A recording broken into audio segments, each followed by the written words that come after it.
Hello everybody, welcome back to the Topio FinTech podcast. This is the second part of our conversation with Carl Ellicott, who's an investor, founder, analyst at Topio Networks, and the author of a comprehensive blockchain ecosystem map that he publishes out every quarter. Here we're going to continue our discussion on identity and authentication, discussing friction and frictionless approaches to financial services and FinTech, and we're discussing resilience in the context of the Robinhood and the MakerDAO difficulties during the flash crash. Right, and that's why I think you see the two bolt so well together, right? Digital identity and digital authentication. Identity and authentication can go hand in hand. They can be very separate. But your example, I come through Heathrow, they see me as Kyle. But the authentication, the approval to enter fast or slow in the queue or not, that comes from a certain level of authority. And then that has to be approved. Those two things are going to go hand in hand. And you're going to have this layer of, certificates or smart contracts that's going to be so important. And the next part of that is infrastructure. And that goes to speed. It's how you can handle the speed of approvals, the speed of authentication. We've got a very wild, and it could be very exciting. It can also be very scary when you get into new technologies like facial recognition that may play a role into that as well. I think we've probably all read 1984 at this point and others. And it's very exciting from a Japanese perspective because for a long time, and don't know when it started actually, we have what is called My Number, which is the equivalent of the Social Security number in the US.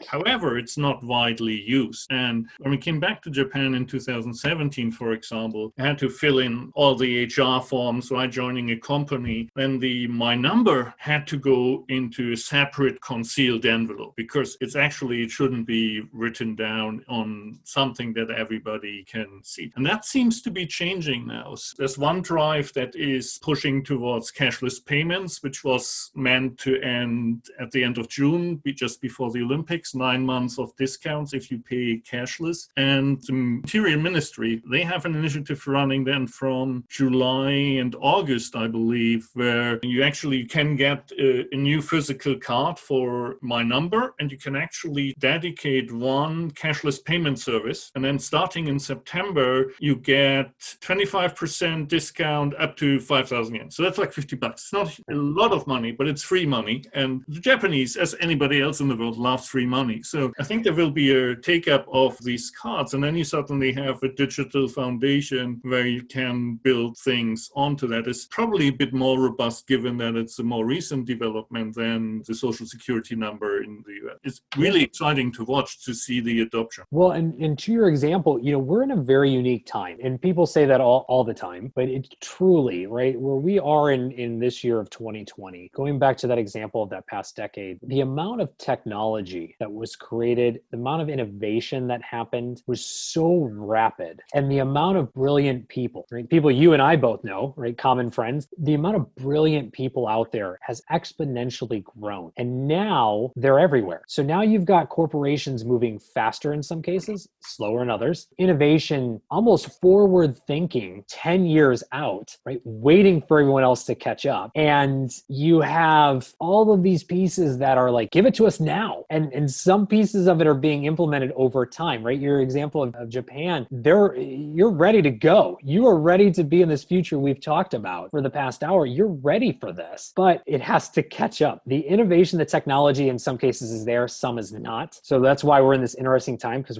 it's disproportioned, right? We've got all the smart people. We've got a ton of innovation that happened in 10 years, which gave us this desire or this demand almost like we should have this, we should have this, we should have that. We only have part of it. And so now it needs to come together and form that one block, right? That one piece, no pun intended, but needs to come together to make it all a reality. And I think that's what makes this year so exciting on all levels. And a lot of what I'm seeing on the blockchain at the infrastructure level and, DApps and DeFi is just everyone wants this now. Everyone's excited, moving what feels like 10 times the speed of light. We're going to get there. We have a few more pieces to get in place, but we're really going to get there. It's going to probably go faster. It will go faster than what we saw in the last 10 years. That last 10 years, a lot happened. In this next decade, again, just using it as a time reference, we may see similar progressions in 3 years. Exactly. And so this is entirely funny because in the face of the current crisis, and we talked about this before we got on here, I'm probably more on the calmer side, right? We're not in the risk group. We don't have kids. Mom is safe. And so this will stay with us not for 2 weeks. It will stay for us into 2021, if you ask me. But it's a topic where I shouldn't be trusted to come back to your earlier point, because anybody can say that, right? In any case, I'm relatively quiet. And what you get to hear from most people is like, well, you don't understand exponential curves. So if this goes on for like the next year, right, know where we end up. And it's like, dude, I'm a technologist. I understand exponential curves. With what you describe, this exponential innovation that we've seen, taking it back to the invention of the microprocessor, really, what hasn't really matched up is our ability as humanity to understand that. And so we're progressing linearly on our understanding. Technology continues progressing exponentially. And so this gap is going to increase and increase. There's no way out of that. No. And maybe there is one day a big bang, right? And it does all come in it forms for the most part, right? 80% of it just clicks, but it may not. And part of that's okay, right? And it's due to the fact of how we are more globalized than we've ever been. We look at things on a much broader, bigger scale globally than we do locally. And go back 20 years, that wasn't the case. Now we do. And thanks in part to the internet and all this other innovation and technology that has brought us closer together or connected when apart, like what we're doing right now. We're not on the same page in any respect. Where and how we move and the way that we change things in our life so quickly, it's just going to continue to happen. Go back to that point we made about so many getting into the world of FinTech or financial technologies and pushing that forward. You could start to see a leveling in some cases where bigger companies that are globally known, people are using. Again, using the basic examples of like WeChat and WhatsApp and Square and a handful of others, those are global companies that interchangeably TransferWise and other. People are using these globally because they lived in London and then moved to Hong Kong, and then from Hong Kong moved to Miami, and from Miami moved to Sydney, right? And so they brought that technology with them and then started to grow it locally in the new area that they moved to. And again, I think that just goes to how globalized we are. And some of that's for the great, some of it's not so great, widening that curve. Some of it's great because people like yourself and others are moving around to new places and helping to build those local ecosystems and bring new technologies and new ideas and challenges to those reasons. That's what China and Asia did for me, was open my mind up to this world of FinTech and open finance where we're going, showing me that there was something different. Not that I hadn't read it or I hadn't studied it, but actually using it and integrating it into my daily life and it becoming commonplace. That was Asia. And so it just goes to show you again, back to that point of we're just so globalized as a society today that, and we're very fortunate to be, that a lot of this tech just is going to kind of come and go and evolve in certain areas and take longer in others. There's one topic dear to my heart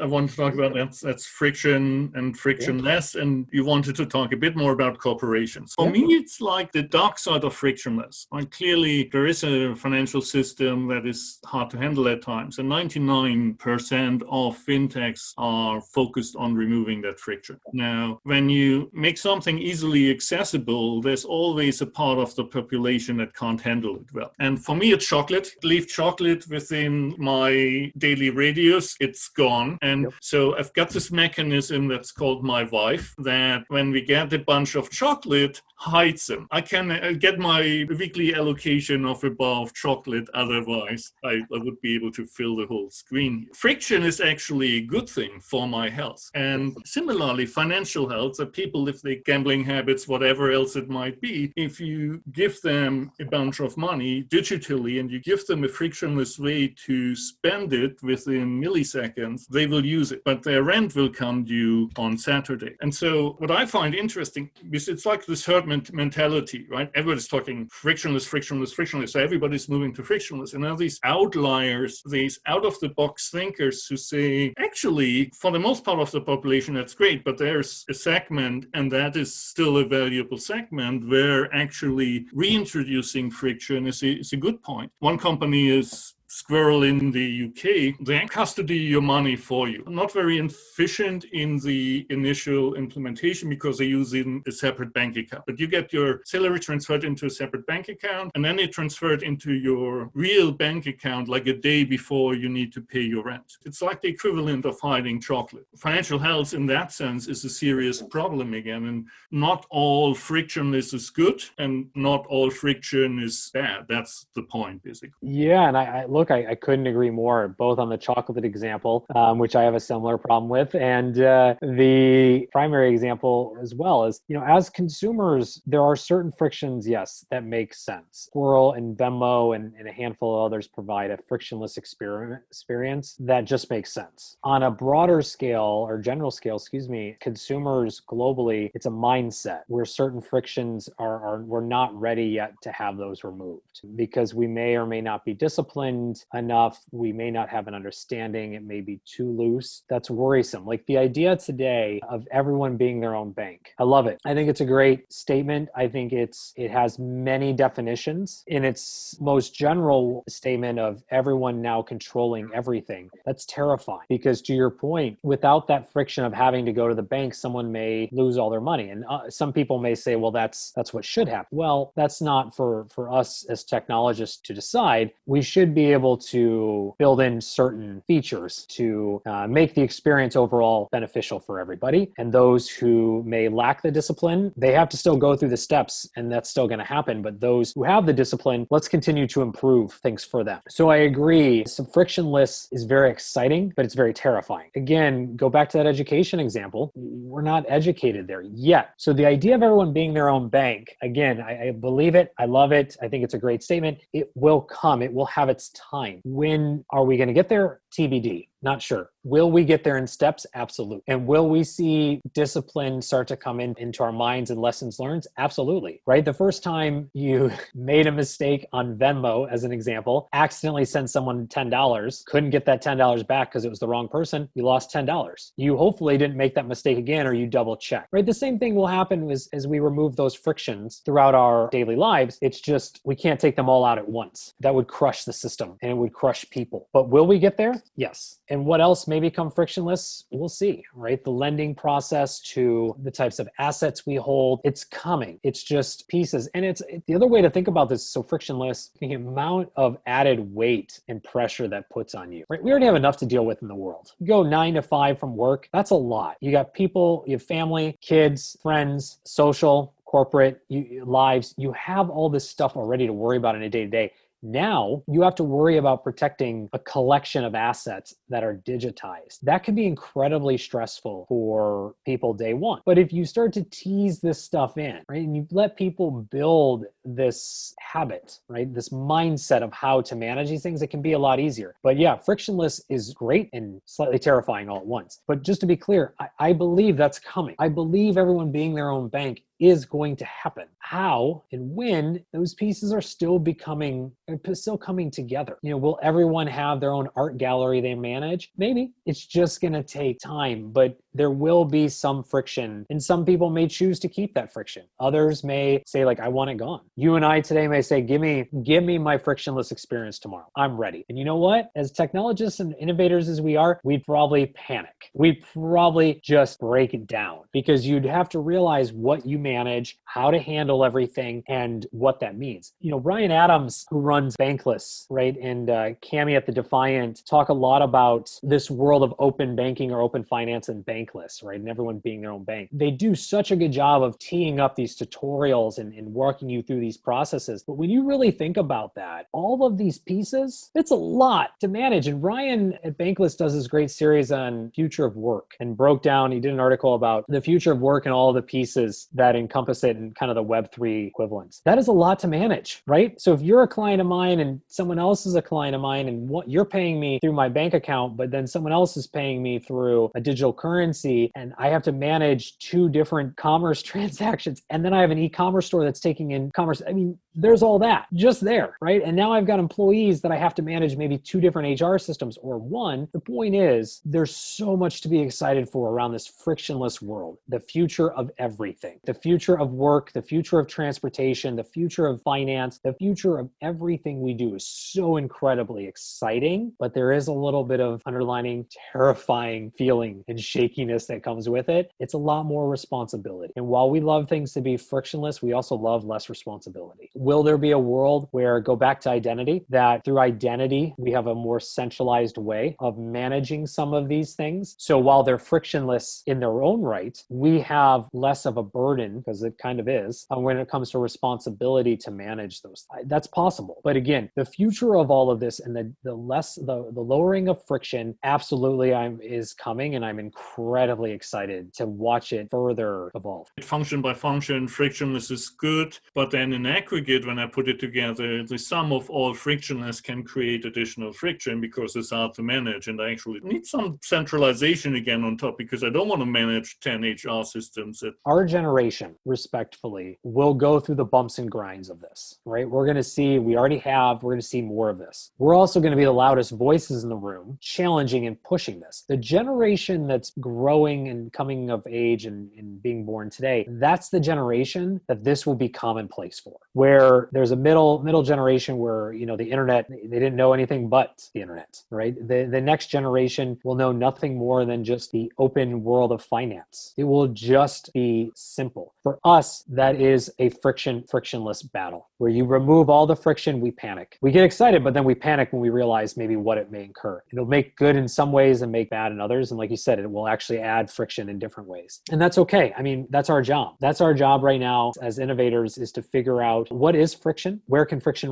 be removed, and how can we improve those areas to lessen the friction. And again, that's why I'm so excited about, open finance. I'm excited about the world of decentralization that we have in front of us, because we get to be the ones to lay out the pavement. And that's exciting. Let's do the corporations in a little more detail. I think we touched upon maybe two aspects of that already. One is the branding, the trust that you have in a brand. We mentioned JP Morgan has been around for quite a while. And the other is maybe a bit of a stretch, but also goes to the regionality and the development of financial systems, right? I think it's always easier to build something new where you don't have something than trying to overcome existing institutions. And I've been at Goldman a long time, which obviously has been an investment bank catering to institutional clients for the longest time, and then started to building Marcus, which is a great success story for going into a retail market and gets now replicated from the US to the UK. Again, building something from scratch where you don't have anything and you can apply the latest technology. You don't have to deal with legacy system connectivity and the mainframe that's still written in assembler. Man, every technologist would love to do that, right? It's a great opportunity. So I think on the corporate side, it's similar. There are players who don't have the legacy infrastructure, and right, there might well be there commercial banks who go into the retail space, or there might be entertainment companies that using their built-in customer base for additional services. But you've thought much more about this. This was, I think, just a recap of what we mentioned already. I think we've already started seeing this in the last few years, and we're going to see it very aggressively in the next 3 to 5, maybe even in the next 2. You're going to see much more innovation around the products and services that corporates offer, enterprises offer, that focus on this world of transaction, because they do, like you said, they have an inherent user base, right? So someone like an entertainment business, we'll just say like AMC Theaters, right? AMC Theaters has 1 million customers. They know that they have these 1 million customers that subscribe, that have their membership, that have everything. There's no reason they can't create a financial infrastructure to engage with them, right? To make an additional revenue line for them, but make a new product offering for their customers. In the same respect, what I think will happen in the next couple of years is you're going to see more M&A than we have in a long time, and specifically in this sector, right? Where a company is going to want to get into the payments, banking, transaction, whatever it may be, custody. They're going to want to get into that. So they are going to start scooping things up, because some of the greatest minds have gone to build these companies, and it will be easier to scoop and acquire than it will be to try to build this internally with legacy systems. For any of those of us who have worked in an established corporation, they're wonderful. But when you try to introduce new technology or new innovation, you hit roadblock after roadblock after roadblock, and some of that can can't be avoided because of legacy. If you can acquire that business, and you mentioned Goldman, we've seen what they did and what they've onboarded, offboarded, you can move a lot faster. So I think, yes, on the enterprise side, we've got more companies that are talking about getting into financial technology or improving it. We've got more companies that will start to do M&A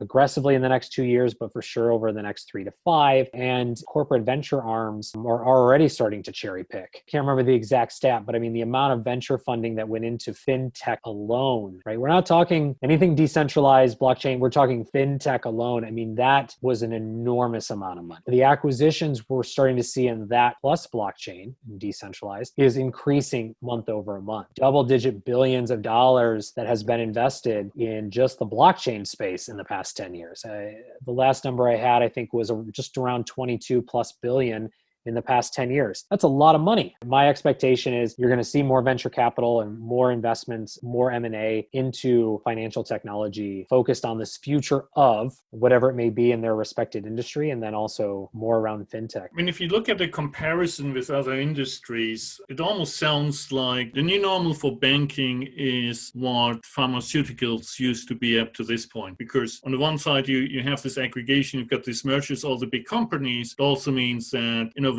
inside slowed down, and the really fascinating, innovative new drugs, they come like from startups. So obviously, then to bring the drug to market, need funding, and then they get acquired at some point. Yeah, right. So you have someone maybe that worked in finance, just keeping that example, right? That may have worked in a particular finance in a particular industry, left, saw the problem, came together with other bright minds and said, let's fix this, builds it, grows it, gets investment, scales it, goes back to the corporate or corporates, gets more funding, or gets and continues to build and or gets acquired and brought back in. You can easily see that, right? And more companies now than ever have internal venture programs. They have labs, they have their own accelerators, and they have their own entrepreneur and residence programs to focus on these types of things, to try to do this in-house, smarter, faster, cheaper at the end of the day. And some will succeed, others will not. And that's just the way it is. And it's going to be exciting. But yeah, the blueprint's going to be the same. Now, obviously, we have hundreds of years of making mistakes in financial services. And some of these lessons have been learned, some of these haven't. Also, at times feels, when you look at the FinTech or the DeFi space, there is a certain level of arrogance, I would almost say, in that we know it all better. You old guys have no clue. And then you get into things like Robinhood shutting down for how many days and not giving access to the customers during some of the worst trading days. In a way, MakerDAO had a lucky escape, $4 million lost at the end of the day, refilled through Maker token auction. You don't need a rocket scientist to say that in a distressed market or in a high volatility market, you get more customer activity. What is your plan, Robinhood? And clearly they weren't prepared in any way for the onslaught of customers that were suddenly trying to get their trades done. With those particular examples, one of the things that happened with the Robinhood example, which is good, is just scalability. Consumer demand is starting to grow in areas that maybe it wasn't. And then Robinhood was created out of that. More people wanted access to public markets, but didn't want to go through opening up a traditional account, paying the fees, the high minimums, etc. So Robinhood gets it created. And then more people on board. Robinhood introduces new features, starts to grow, starts to scale, maybe gets a little shaky behind the scenes in terms of their infrastructure, but they are able to keep up with the growth. And then comes, we'll just refer to it as the Black Swan event, which challenges the entire infrastructure that it was built on. They, nor many others, were ready for such an influx. Most of that is just because it's not common, right? If you have 1,000 users, you don't expect all 1,000 users to be on the same thing at the same time. You expect maybe 10, 15, 20 growing percentage, but you don't expect 100%. Well, in this particular case, it happened. Everyone surged the platform. We saw this with other companies as well. And now there's a challenges in the market is infrastructure needs to be better apt to scale. And that's where the idea of edge and distributed compute come in, is how can we rapidly scale our processing capability or our ability to handle this kind of load in a faster way, right? So that we don't go down for 18 hours on the second worst trade trading day.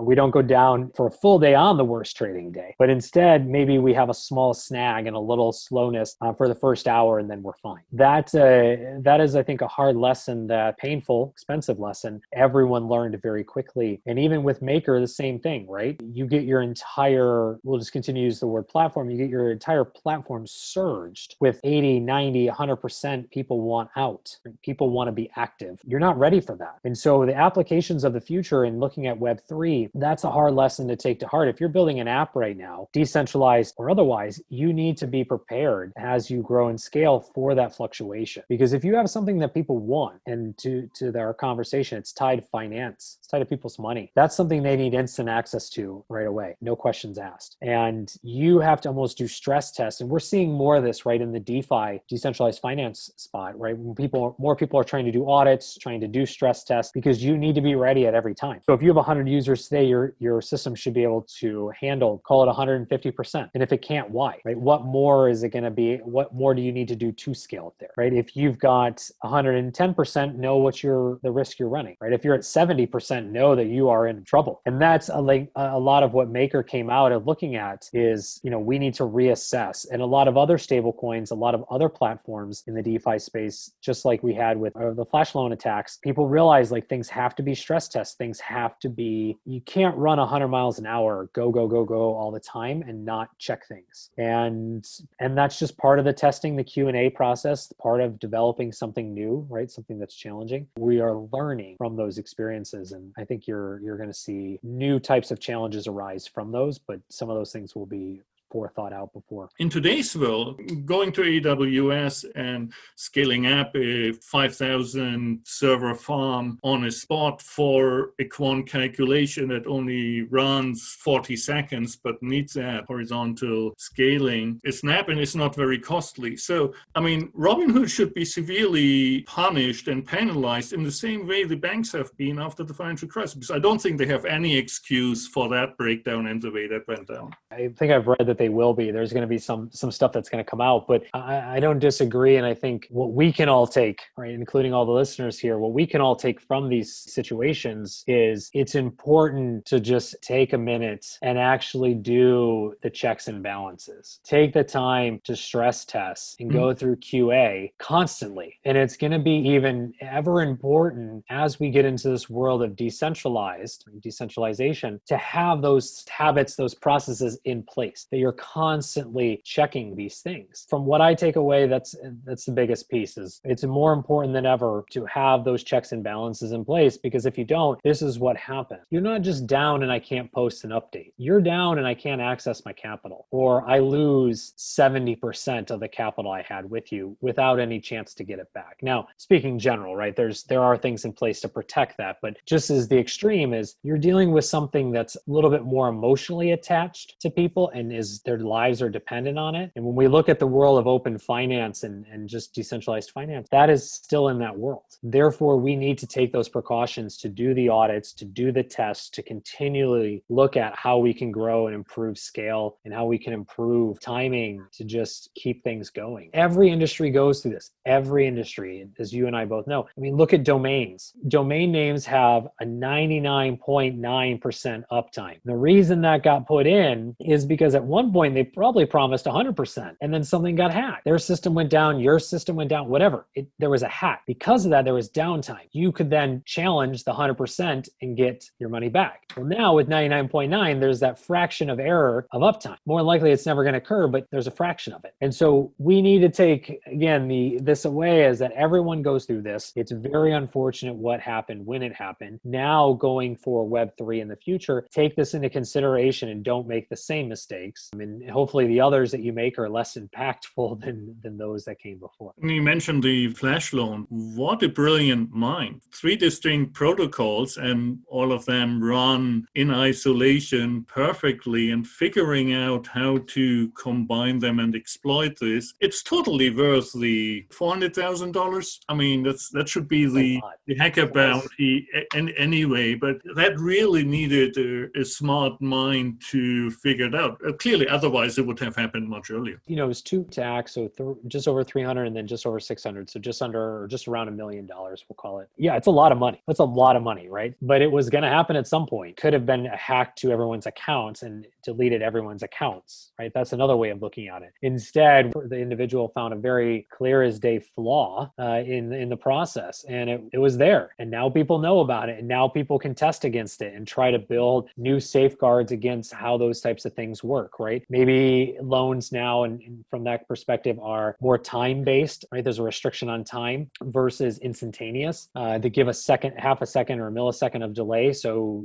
there, at any point, people will find a way to challenge, to test, to break, to game, whatever the system. That's never going to change. That was a very loud example for the world of DeFi and open finances. This is great, but when it comes to these applications, like know what's open and what's not. And I can tell you from those I've talked to, those I've worked with, those I advise, I've invested in, whatever, this has not gone away in terms of conversation at the table. This is constantly being talked about, which is good. Not good for whom it happened to, but it's good that people are taking that on a serious tone as an industry. And I argue that's one thing that's very beneficial about this world that we're looking at is the community in some cases talks so much that and moves so quickly in collaboration than any other, right? So as the moment that type of thing happened, you had tons of people working on it, trying to figure out what happened, talking about it. Same with Maker, right? And same with others. Everyone's trying to help out. Even competitors were jumping in to help and support. Some were banking off of it, but others were trying to jump in and help and support. In traditional industries, you haven't seen that. So I think that's another very, very unique perspective of that. It cost $1 million. Think of it as a very expensive seed round of investment and or debt. Again, I've got a whole lot of respect for the person who figured that out. I think it's not something that was that obvious, and clearly $1 million is a lot of money, but we want this infrastructure to support billions, if not trillions, at the end of the day. So it's a small investment made into people being more thoughtful, more testing, more robust infrastructure. It happened in an unfortunate way, but a series of academic conferences and paper reviews would not have revealed the same thing. That's what innovation does every day. Challenges the old and makes way for the new. And sometimes it's costly, sometimes it's not, but in any case, something exciting and better comes out on the other end. Exactly. Super. I think that's a good way to end this conversation. Thank you, Carl. I've taken so much of your time. No, good. Our listeners will appreciate your insights. Thank you. No,